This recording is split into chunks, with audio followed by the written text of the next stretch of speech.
Hello friends, आपका स्वागत है आज की इस नई क्लास में। आज के वीडियो के माध्यम से हम लोग डिस्कस जो करने वाले हैं बीए फोर्थ सेमेस्टर में जो भी बच्चे होंगे और जिन्होंने हिस्ट्री पेपर को लिया होगा तो उसके महत्वपूर्ण क्वेश्चन को देखेंगे। इसमें ऑब्जेक्टिव क्वेश्चन है, देखिएगा आपके एग्जाम में यहाँ से सवाल रहता है और आप देखेंगे यह भी कि आपके जो प्रीवियस एग्जाम हुए हैं जैसे पाटलिपुत्रा का हुआ या पूर्णिया यूनिवर्सिटी का एग्जाम हुआ है उसके क्वेश्चन पेपर को देखिएगा, बस इसी से रिलेटेड क्वेश्चन रहा है। पहले के वीडियो को देख लीजिएगा, ऑब्जेक्टिव का एक वीडियो ऑलरेडी हम लोग डिस्कस किए थे, उसके बाद क्वेश्चन पेपर को डिस्कस किए थे और ये तीसरा वीडियो ऑब्जेक्टिव का खास करके इसको देख के जाइएगा तो यकीन मानिए कि आपके जितने ऑब्जेक्टिव सवाल है ना वो यहीं से इसी के अंदर से रहेगा। लेकिन थोड़ा बहुत कहीं पे हो सकता है कुछ कुछ प्रश्न में ट्रिकी क्वेश्चन हो, लेकिन उसको भी आप कर लीजिएगा। कैसे? तो आप पूरे अगर कोर्स को देखिएगा, जितना वीडियो आपको पढ़ा दिया गया है उतना कर लीजिएगा तो आपका सब क्वेश्चन बन जाएगा। ठीक है, तो चलिए शुरू करते हैं चीजों को। नए हैं तो चैनल को सब्सक्राइब कीजिएगा, दोस्त यार में शेयर कीजिएगा।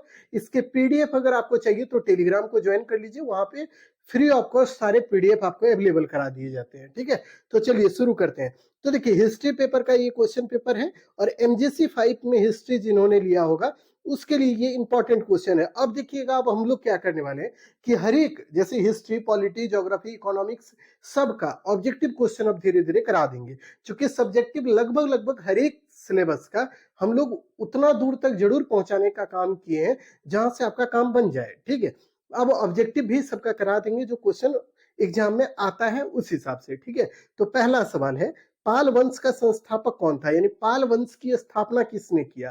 पहली बात ये ध्यान में रखिए इससे रिलेटेड कि पाल वंश जो है ये बंगाल में स्टेब्लिश हुआ था, यानी बंगाल में इस वंश को स्थापित किया गया था।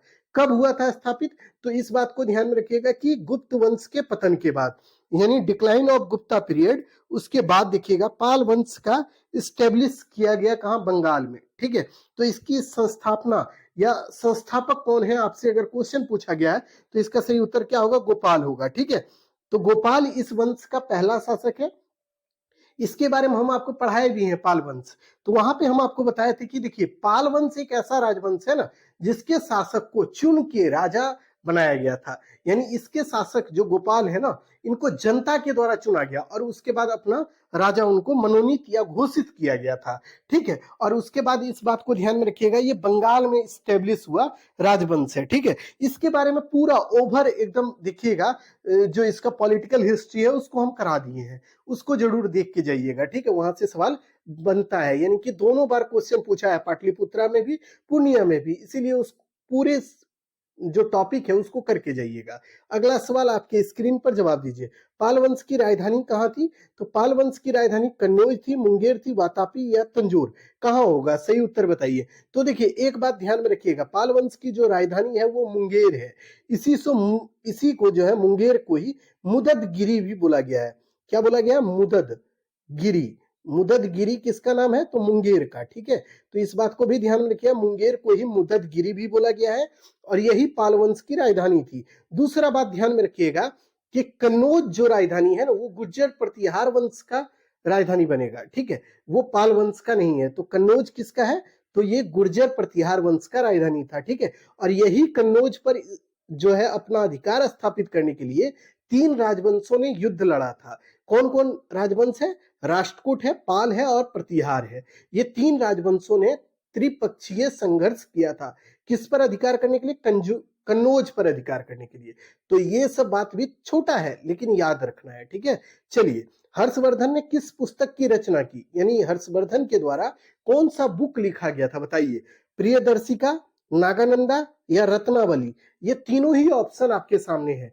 अगर ये तीनों ऑप्शन आपको दिखे तो इसका मतलब है तीनों ही सही होगा, यानी हर्षवर्धन के द्वारा प्रियदर्शिका भी लिखा गया, नागानंदा भी लिखा गया और रत्नावली भी लिखा गया, यानी उपरोक्त में से सभी हो जाएगा इसका राइट आंसर। ठीक है, अब याद रखिएगा कि हर्षवर्धन जो है वो वर्धन वंश का जो है राजा है। ठीक है, इसने क्या किया था? तीन नाटक लिखे। कौन कौन?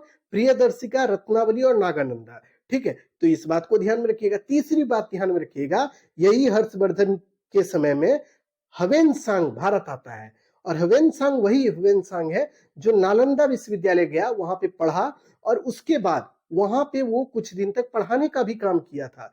उसके बाद रिटर्न में यहाँ से वो चीन चला गया, क्योंकि वो चीन का था, ठीक है।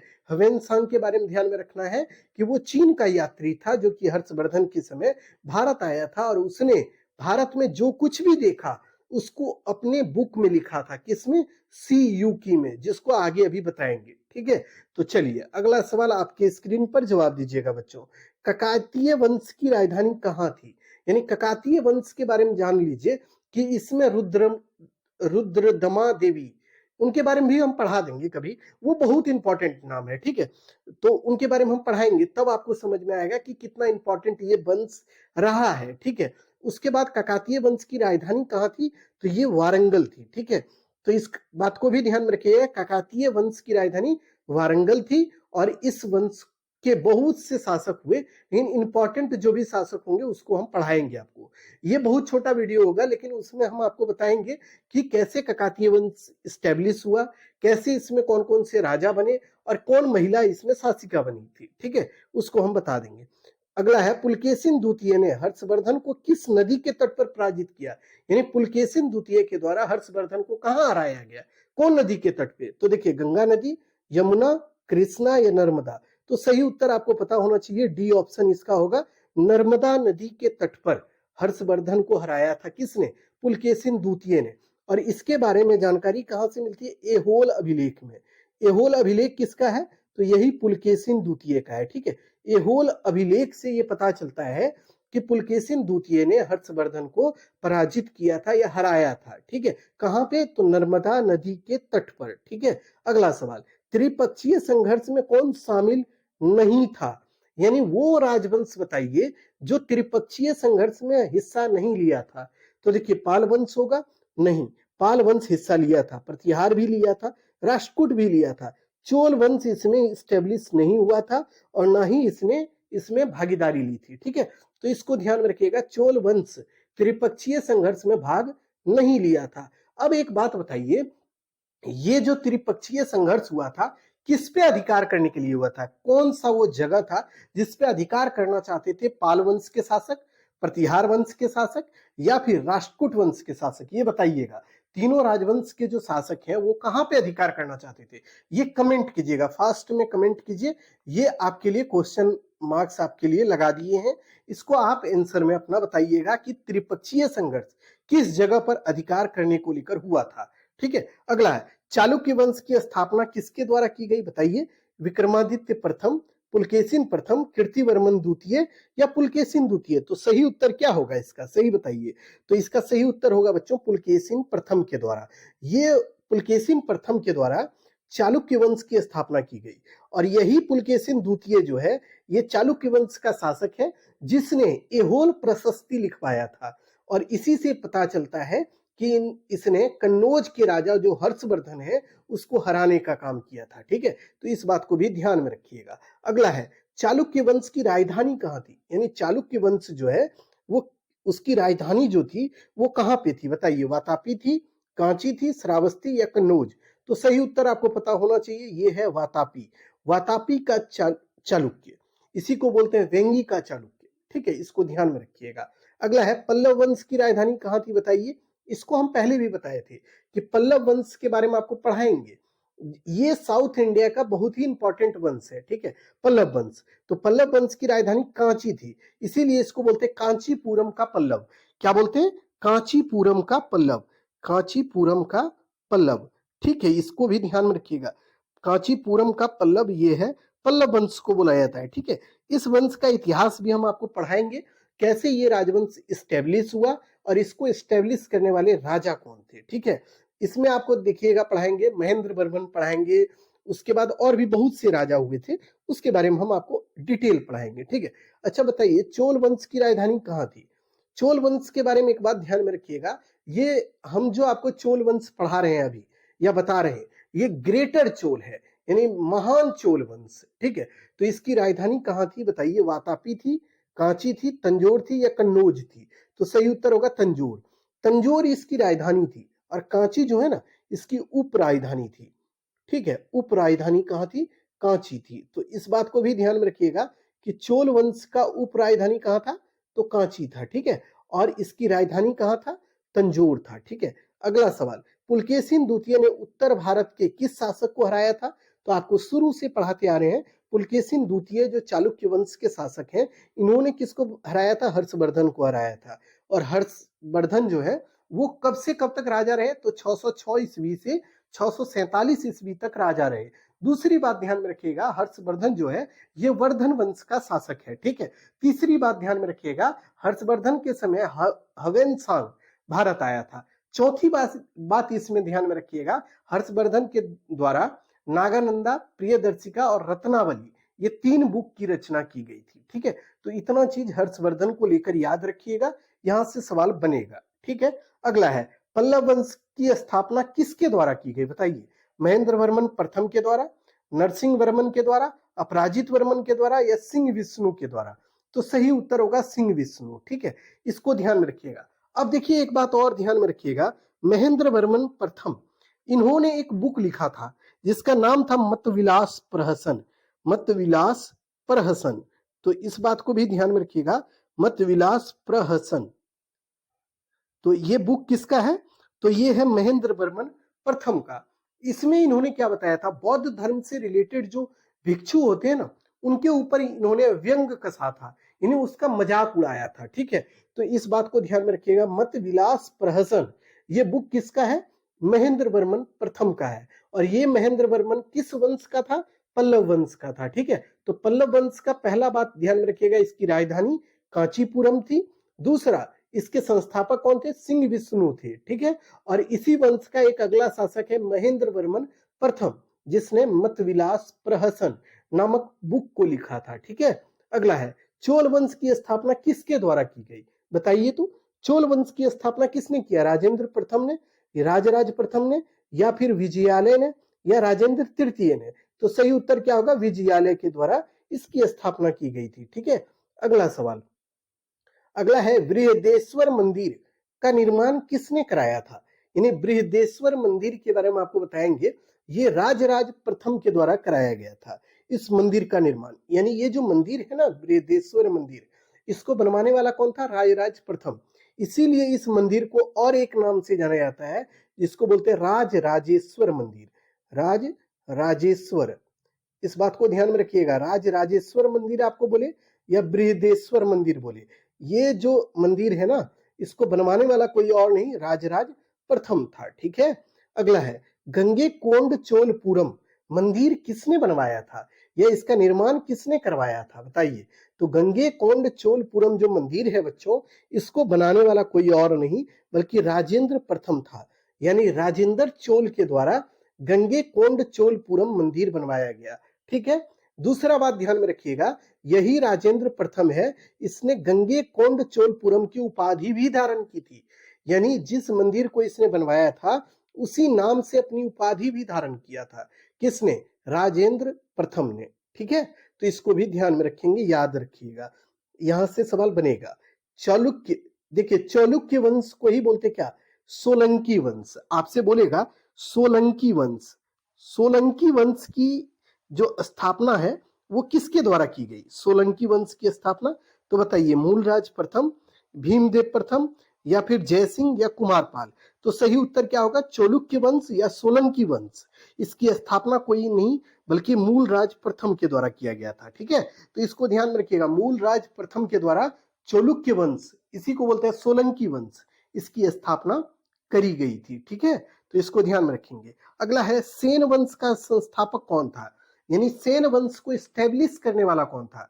सेन वंश के बारे में ध्यान में रखिएगा, इस वंश को स्थापित करने वाला कोई और नहीं बल्कि सामंत सेन थे। ठीक है, तो सामंत सेन के बारे में ध्यान में रखिएगा, इस वंश को हमने पढ़ाया भी है, उसमें आपको विजय सेन के बारे में पढ़ाए, लक्ष्मण सेन के बारे में पढ़ाए, बल्लाल सेन के बारे में पढ़ाए, ये सब का नाम याद रखिएगा। अब आप एक कमेंट कीजिए कि सेन वंश की प्रारंभिक राजधानी कहाँ थी?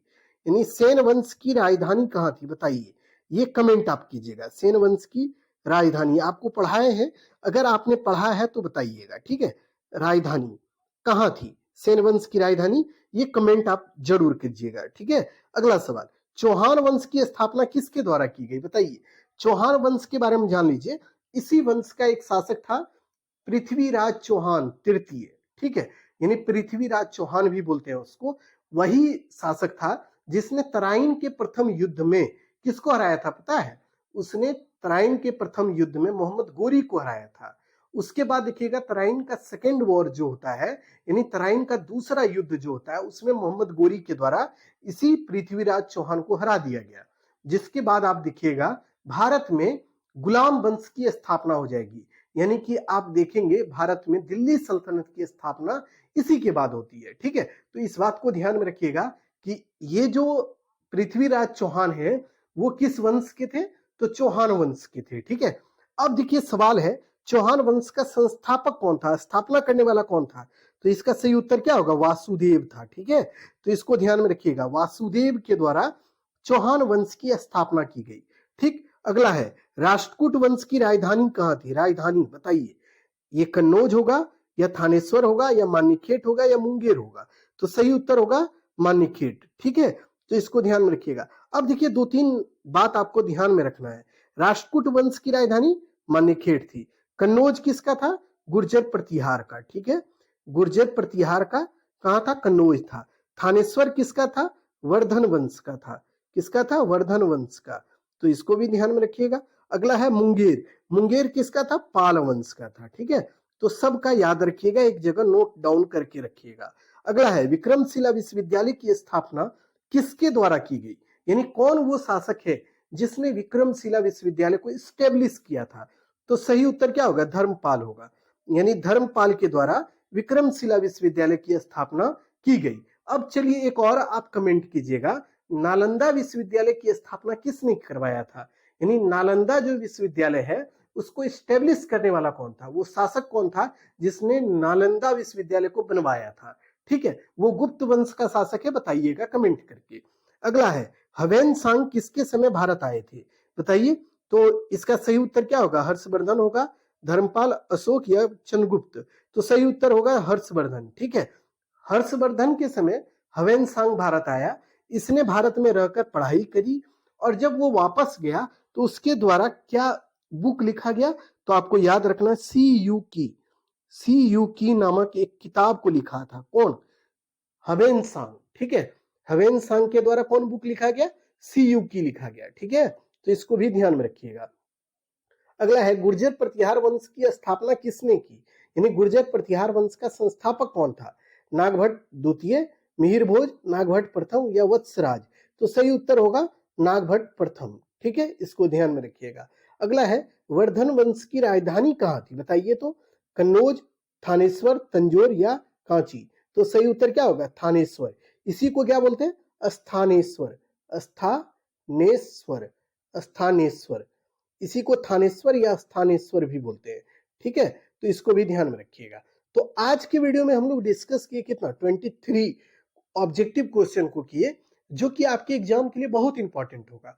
आप इतना भी करके जाइएगा, जितना हम पढ़ा दिए हैं उतना भी करके जाइएगा। यकीन मानिए कि आपका 50 to 60% क्वेश्चन हमारे क्लास से रहेगा, लेकिन आपको पूरा देख के जाना होगा।